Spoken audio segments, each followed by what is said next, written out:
On a inventé un Dieu qui parle. Et il tient dans la poche. Si tu pouvais poser une seule question à Dieu qui te répond tout de suite, ce serait quoi?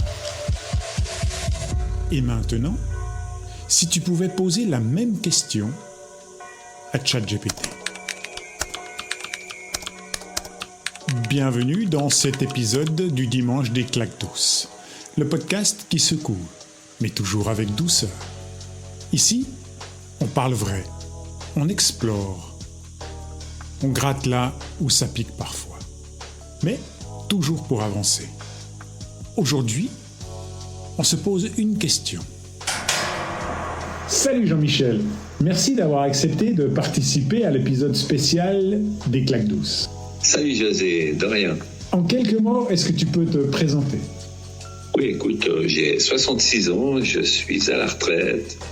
Et, j'ai fait un AVC, donc je me suis remis à 9%. Et j'ai des problèmes de lombalgie. Voilà, en gros. Ok, Jean-Michel. Et deux petites questions. Tu réponds comme ça vient, sans réfléchir trop longtemps, en mode spontané. La première. Si tu pouvais poser une seule question à Dieu qui te répondrait tout de suite, ce serait quoi?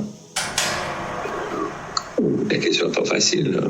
Comment vont mes proches qui sont décédés? Passons à la deuxième. Et maintenant, Jean-Michel, si tu pouvais poser la même question à ChatGPT. Ouais, j'aurais demandé comment ça se passait et puis savoir s'il faut prendre les clubs de golf, si on peut faire du sport, si on a moins mal au dos, voilà quoi. C'est parfait.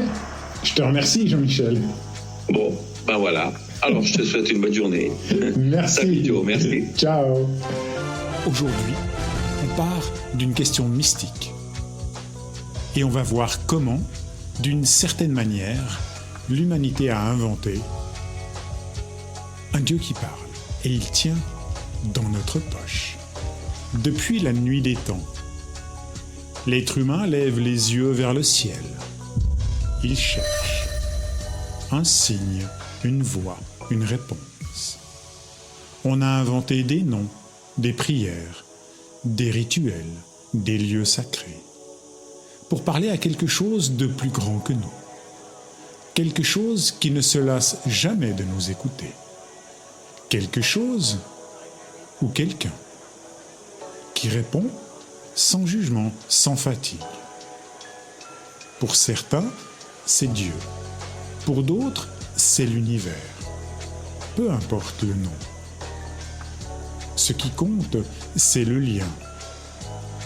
Cette certitude intime qu'on n'est pas seul ici. Et aujourd'hui, l'humanité a créé quelque chose d'étrange. Un miroir de cette quête éternelle. Une intelligence. Toujours disponible, toujours prête à répondre. Pas un Dieu, mais un écho, un compagnon qui tient, dans la paume de la main, aujourd'hui. Alors oui, ce n'est pas sacré, ce n'est pas divin, mais si tu y regardes bien, ce que nous cherchons derrière tout ça, c'est moins des réponses que la sensation de ne pas marcher seul sur ce chemin. Parce que depuis toujours, l'homme ne cherche pas seulement à comprendre le monde, il cherche à être compris par le monde. Si cet épisode t'a parlé, partage-le avec quelqu'un qui a déjà cherché des réponses. Et pour aller plus loin, je t'offre mon livret digital. 7 clés pour devenir un homme libre. Tu trouveras un lien dans la description. En bonus, on prend un premier échange ensemble, offert pour explorer ce qui compte vraiment pour toi. Merci de ton écoute. Et n'oublie pas, la plus belle des conversations est celle qu'on entretient avec soi-même. Enjoy!